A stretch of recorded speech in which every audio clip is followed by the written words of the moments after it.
तर ज्या व्यक्तीवर आरोप आहेत ती व्यक्ती पदावर असेल तर निष्पक्ष चौकशी होऊ शकत नाही असं प्रवीण दरेकरांनी म्हटलं। राजीनाम्याची मागणी येणं स्वाभाविक असल्याची त्यांनी प्रतिक्रिया दिली आहे। आदित्य ठाकरेंच्या राजीनाम्याच्या मागणीवर प्रवीण दरेकरांची ही प्रतिक्रिया। ब्लेम गेम करण्यात अर्थ नाही, वस्तुस्थिती महत्त्वाची असल्याचंही दरेकरांनी म्हटलं। पोस्टमार्टम रिपोर्टमध्ये काय लिहिलंय माहित नाही अशी प्रतिक्रिया दरेकरांनी दिली आहे।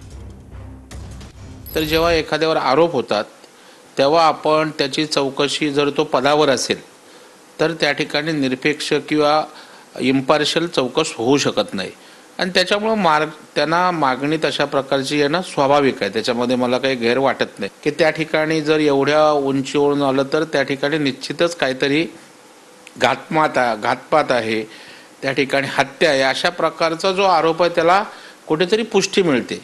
परंतु आता हे प्रीमॅच्युअर्ड बोलणं होईल, अजून मी पोस्टमार्टम काय आहे त्याच्यामध्ये काय लिहिलंय, त्यामुळे एखाद्या विषयावर एकदम टोकाची प्रतिक्रिया देणं त्या ठिकाणी उचित आहे असं मला वाटत नाही।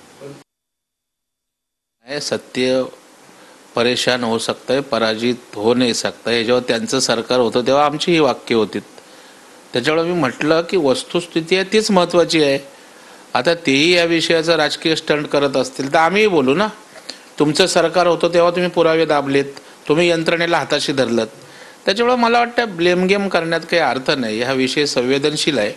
वस्तुस्थिती जी असेल, वस्तुस्थितीजन्य जे पुरावे असतील त्या आधारे जे सत्य बाहेर येईल तेच सत्य आहे, आलं का लक्षात।